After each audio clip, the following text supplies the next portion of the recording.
Last video, I told you we had it.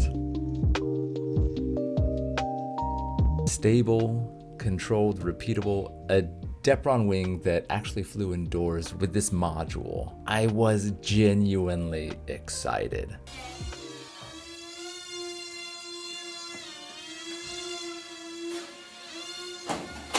I spoke too soon.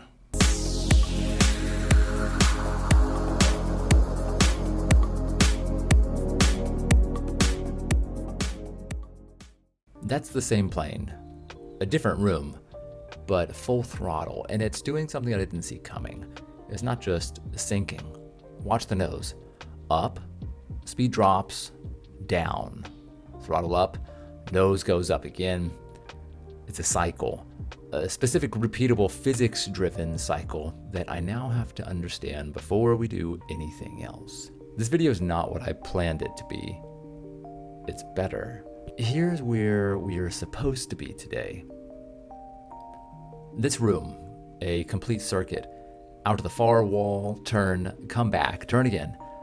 Then we start compressing the room until the plane can't do it anymore. That was the experiment. Instead, we're going to do something more interesting. We're going to diagnose exactly why this plane doesn't work, fix everything we can fix, and find out whether this geometry is salvageable at all. We have 3 suspects, so 3 tests. So let's go in order. The cheapest fix first, and the most permanent last. Quick context first. The paper airplane from video 1, 21 grams. This airframe with the module, 31 grams, 48% heavier. The whole plane is a wing, so wing area isn't the problem. But something about how that mass interacts with this control system is producing that cycle. And we're going to find out exactly what. Suspect number 1 is the center of gravity. The module is sitting at 14 centimeters forward from the rear of the wing. And yes, I know that the right way to do this is to measure from the leading edge of the wing. So sue me. Here's the thing about flying wings. If the center of gravity sits too far forward, the nose wants to drop constantly.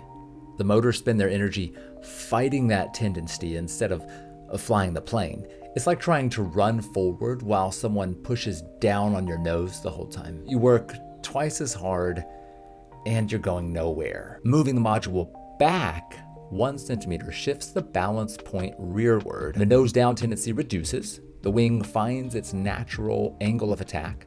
Lift improves without touching the motors at all. 1 centimeter. Let's see what it buys us.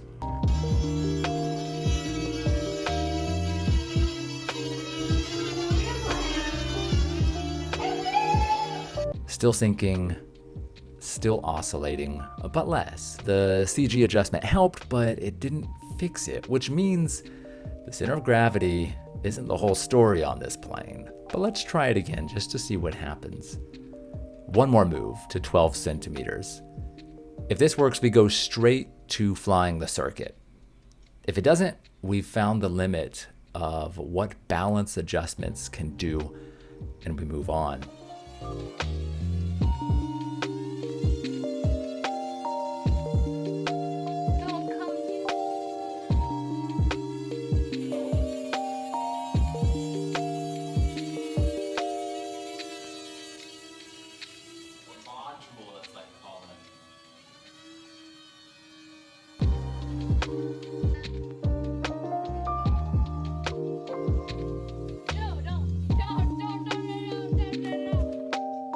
Still hunting, still going down. The balance point is as far back as it can safely go. Any further in the nose pitches up permanently, which is a different problem and not a better one. So center of gravity is ruled out as the primary cause. What is suspect 2? This is where it gets genuinely interesting. You see how the module is taped flat onto our wing? We're going to change that. We are going to adjust the thrust angle. You see, on a flying wing, motors sit above the center of drag, the point the aircraft rotates around in flight, which means throttle doesn't just push the plane forward, it also rotates the nose up. More throttle, nose goes up. speed drops, lift drops, plane sinks. I add throttle to recover, nose goes up again. That's the cycle. That's exactly what you're seeing in the footage. It has a name. It's related to what pilots call phugoid oscillation, and it's a direct consequence of where the thrust line sits relative to the center of drag on this geometry. The fix is to angle the thrust slightly downward so that it passes closer to the center of drag and the nose up rotation reduces. We can't change the motors, but we can tilt the entire module mount forward by shimming the rear edge a little bit. And now we test it. So the oscillation is reduced. The nose is holding closer to level. That's real. The thrust angle was contributing to the cycle, and we just addressed it. But here's the problem. Getting this right, getting this angle right at 31 grams with motors this small on a geometry this sensitive is extraordinarily fine work. Fractions of a degree. Even when I find the angle, something else appears. The plane doesn't just pitch now, it's hunting left and right repeatedly, and this is yaw oscillation. The motors correct, overshoot, correct the other way, overshoot again. On a conventional airplane, the vertical stabilizer damps that cycle passively. This delta has no vertical stabilizer, nothing to arrest the oscillation once it starts.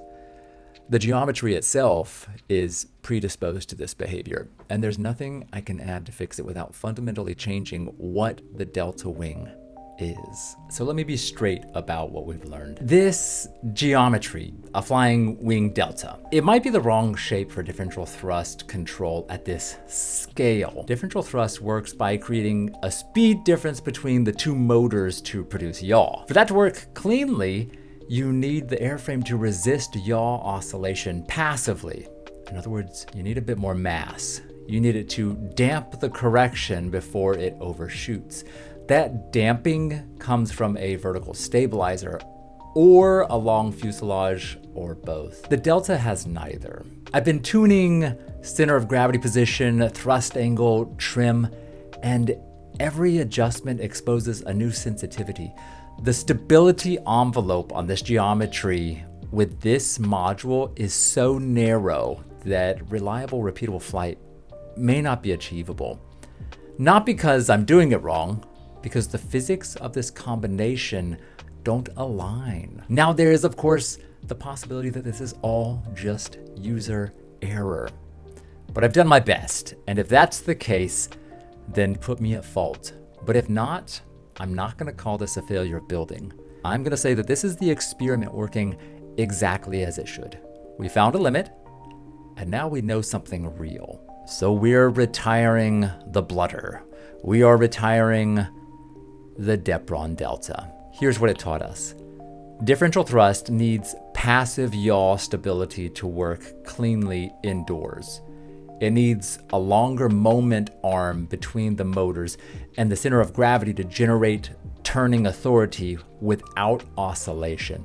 And it needs a geometry that doesn't amplify every correction into a new error. In other words, it needs a conventional layout. Fuselage, vertical stabilizer, wing mounted where the physics want. Everything about the next airframe is going to be motivated by what this one proved it couldn't do. That's how this channel works. The failure is the blueprint for progress. So, including this one and the paper plane, 2 airframes down. 2 completely different failure modes. The paper airplane was too fast to control. The delta was too unstable to tune. Both of them pointed at the same answer. And now it's time to build the answer. So we didn't shrink the room today. We didn't fly in a circuit. We didn't do any of what this video was supposed to be. What we did was understand exactly why this platform fails. And that understanding is worth more than a successful circuit would have been, because now the next airframe isn't a guess. It's an answer. The constraint hasn't changed. The room still needs to be shrunk.